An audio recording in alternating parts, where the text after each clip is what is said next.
Take yourself at all times. Trunks are good here. This is good right here. Good luck. As of 90 minutes ago, Gerald Scott was not going to be the referee. When Mike Mollo showed up today, he saw the bout sheet. He realized Celestino Ruiz was set to be the referee. That's who officiated the February 1st first fight between these two. Mollo went absolutely crazy over that, demanded the change. Scott gets the call, Teddy. Well, it was a good call to do that because there's no doubt in my mind, and I'm sure no doubt in the fans' mind after watching the first fight, that the referee had a bias for whatever reason against Mollo. That bias has been removed. Let's fight, fellas. You got a jab. You got a double. Look, at least Mollo looks physically better. I don't know if he is, but somebody told me that he spent 4 weeks in Miami with Dino Spencer, and he lost 22 pounds in a month. I don't know if it's good to lose 22 pounds in a month. I'll be honest with you, but he does look physically better. We'll see whether or not that translates into a better fight and better result for him. Having said that, he comes in the heaviest of his career, 2 pounds heavier than his last fight. But that doesn't mean he's not better shape, doesn't mean that the muscles are in better form and better condition. We're gonna find out. But I'll tell you one thing that it also doesn't mean. It doesn't mean he was taught how to fight any better. No matter how good in shape you are, you have to be good defensively. In the case of Mollo, you got to move your head. And I don't know if anyone's taught him how to do that yet. We're going to find out. He talked a lot about fighting smarter, of using more technique, but in the end, at 33 years old and this deep into your pro career, you are what you are, Teddy. Yes, you are. People born round, Joe, they don't die square. Oh, he came charging in that time, did land a short left hand. Szpilka's reaction was to tie up and go all the way across the ring. By the way, Teddy, a very small configuration inside the ropes tonight. Walked off somewhere short of 18 feet.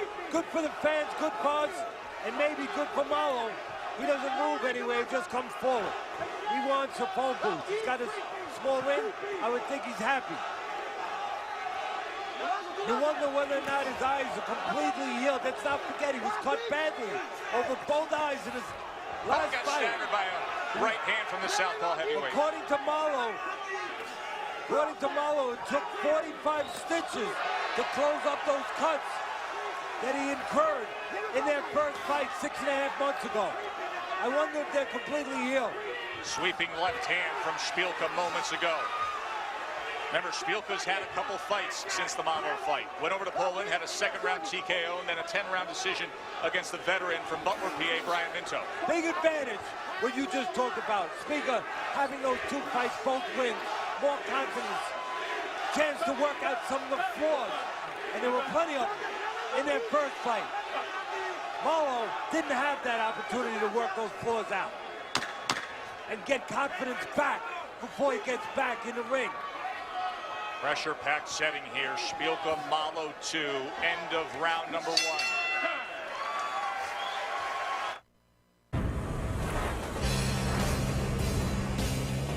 Corona Extra, proud sponsor of Friday Night Fights, and as always, encourages you to relax responsibly. A little time lapse from Thursday at 6 p.m. on as they got U.S. Cellular set for Friday Night Fights.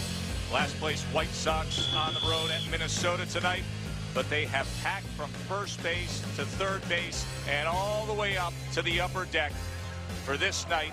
That'll be capped by Campillo and Fonfara in a good IBF title eliminator among light heavyweights, and starts with the much anticipated heavyweight rematch we have right here.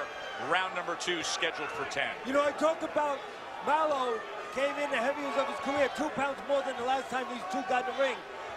Szpilka, well, he came in lighter. He's now 226 pounds. He's 4 pounds less than the first time they got in the ring. You would think that, again, that's in the advantage of Szpilka. But the most important thing, we're talking about conditioning, talking about weight. Most important thing, do you know how to fight? Do you know how to get away from punches? That is something that has to be taught. That's more important than just pure conditioning. We'll find out if Mollo has learned anything. Mollo with the right hand splitting the guard and then sent a left hand to the body. Szpilka had success halfway through that first round.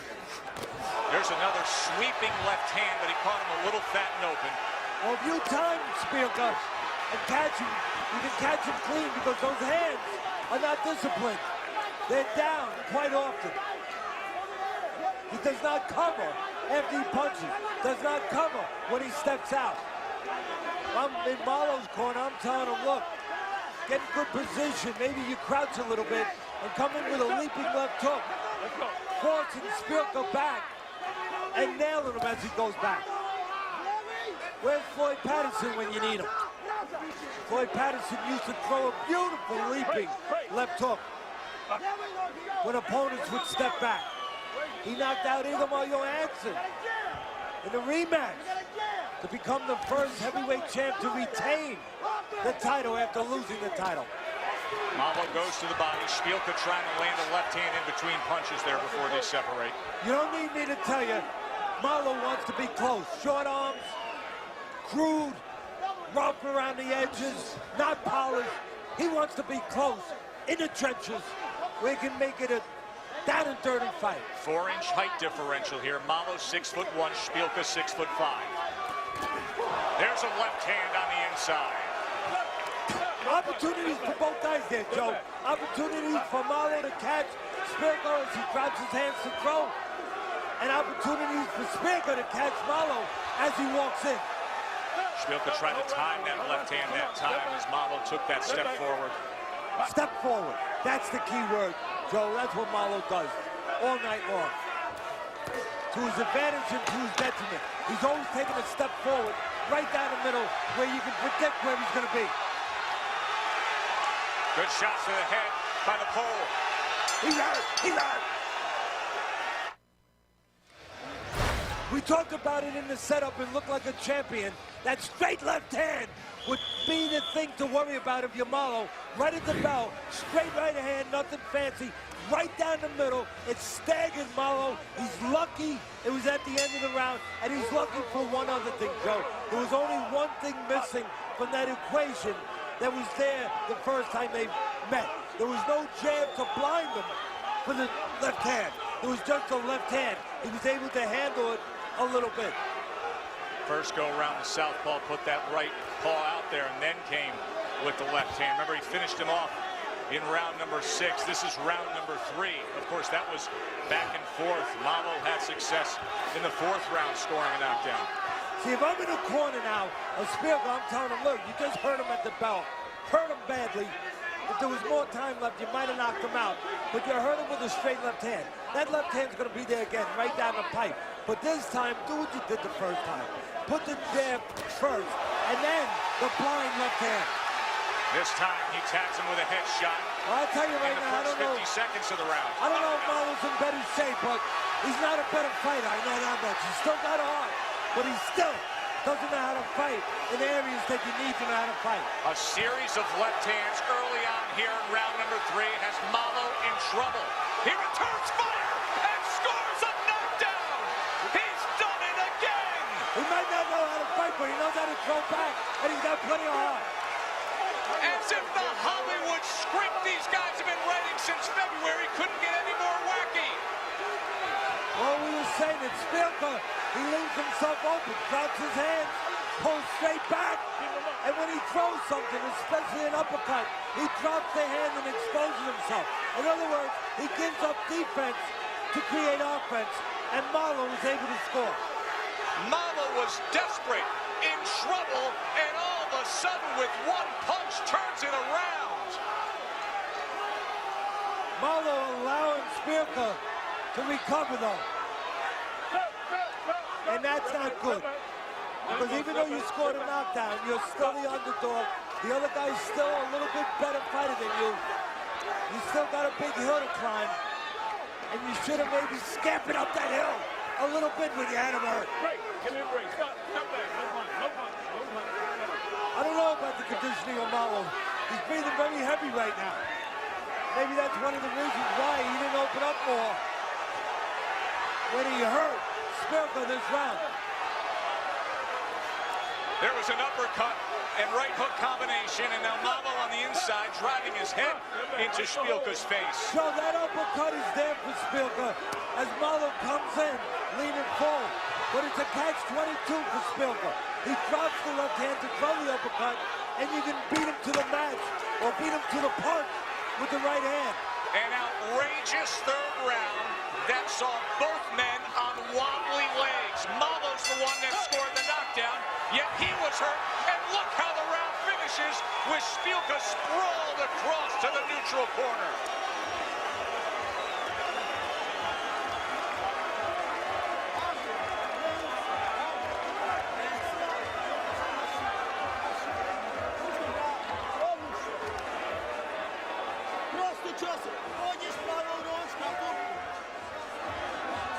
Jabbing him and get over there. Don't stand in front of him anymore.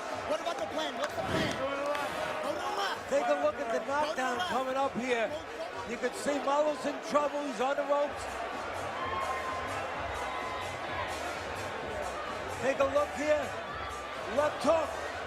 Catches Mollo. Little delay there. Little delayed knockdown. Take another look. There's the left hook. You see why. Szpilka's throwing a wide punch with the left hand, looking to load up, figuring he's having his way.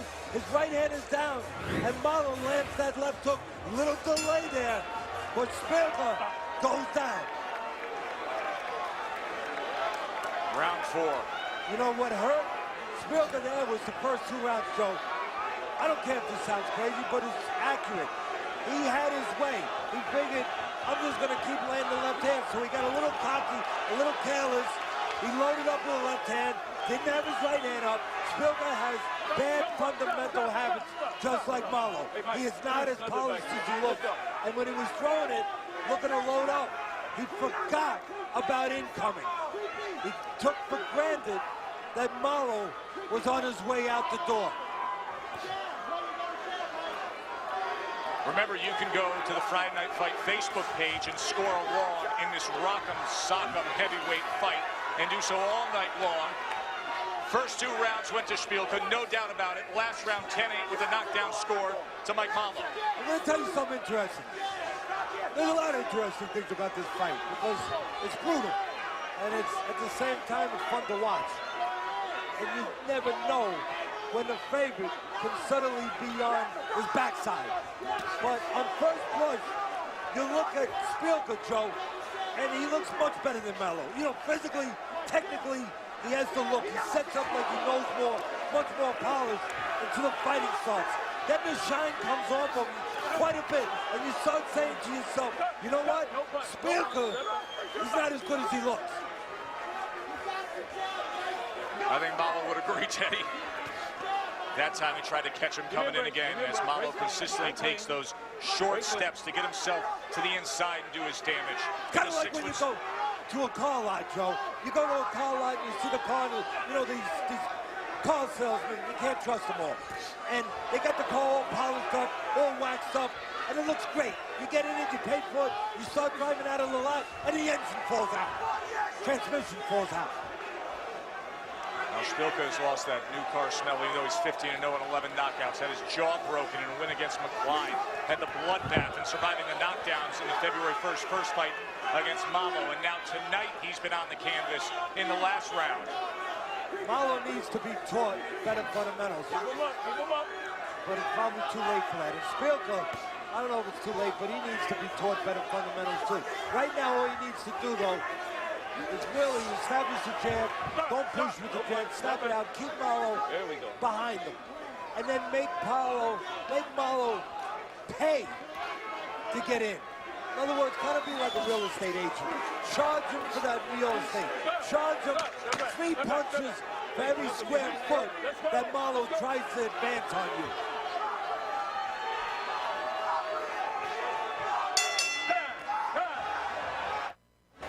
Joe Tessitore, Teddy Atlas with you ringside at U.S. Cellular Field here in Chicago. At the end of the last round, Artur Szpilka landed a punch, and it opened up a cut on the right eye of Mike Mollo.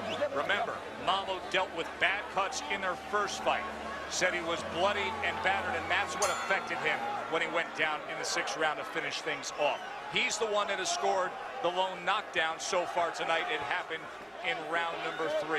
Round 5 scheduled for 10. Well, I said it in the first fight. Mollo needed a good cut man. I'll say it again. Hopefully Mollo has a good cut man. Jim Strickland is that man.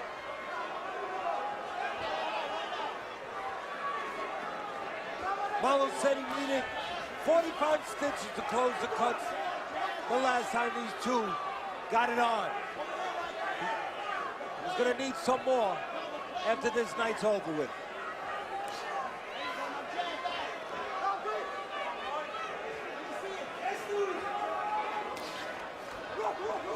CompuBox is tallying things tonight for us in this heavyweight rematch. 107 power punches thrown by Szpilka, 93 thrown by Mollo. Szpilka with an advantage of 26 connects, landing 53% of his power punches. Best power punch of the night, though, was the left hook by Mollo in round number 3 that scored the knockdown. Only 1 minute into this round and already the right eye is leaking of Mollo.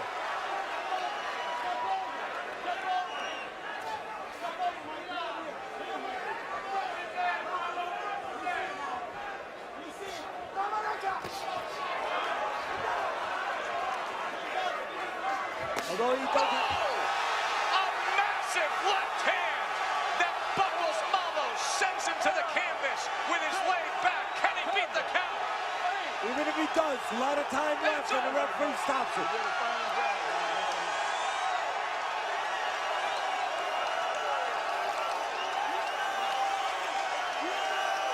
I don't know if Mollo's in better shape or not, but I know he didn't improve from the last time. Still too easy to hit, but plenty of heart. Tremendous ending to a thriller here at U.S. Cellular Field.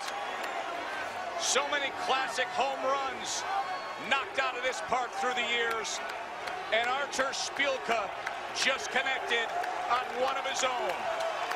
KO victory for the unbeaten Pole. And what a nice sign of respect and showing here for these fans as these proud warriors embrace Mollo, the local Chicago fighter, Szpilka, with so many Polish fans supporting him here in this city. And just like the first one, Szpilka was down but wasn't out, and he finished it off with a KO victory. Teddy, take us through it.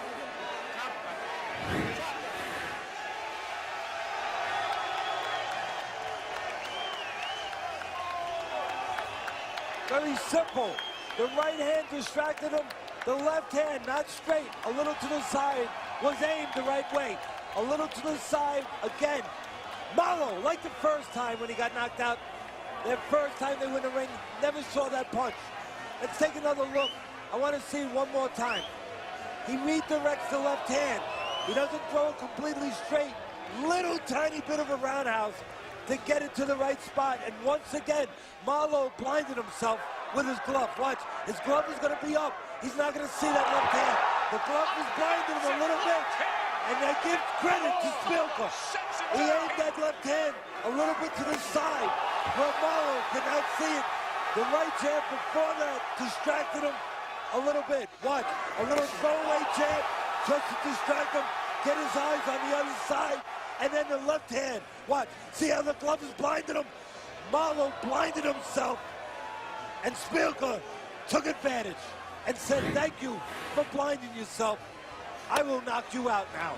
That is a hashtag SC Top 10 as a play of the day. Impact, blood splatter, knockout, thriller in front of thousands here at U.S. Cellular Field. For the official particulars, let's send it up to the ring to Thomas Schreiber. Ladies and gentlemen, here is the official time. 1 minute 41 seconds of round number 5. Our referee in charge, Gerald Scott, stops the contest. Your winner by way of technical knockout and still undefeated, Artur the Pin Szpilka. He doesn't make it look so pretty, but boy, oh boy, is he fun to watch. Artur Szpilka, 16-0, 12 knockouts, and yet another thriller against Mike Mollo. The rematch, it delivered. Much more Friday night fights to come outdoors in Chicago, including Nigel Collins, our essayist on the history of this proud town. Welcome back to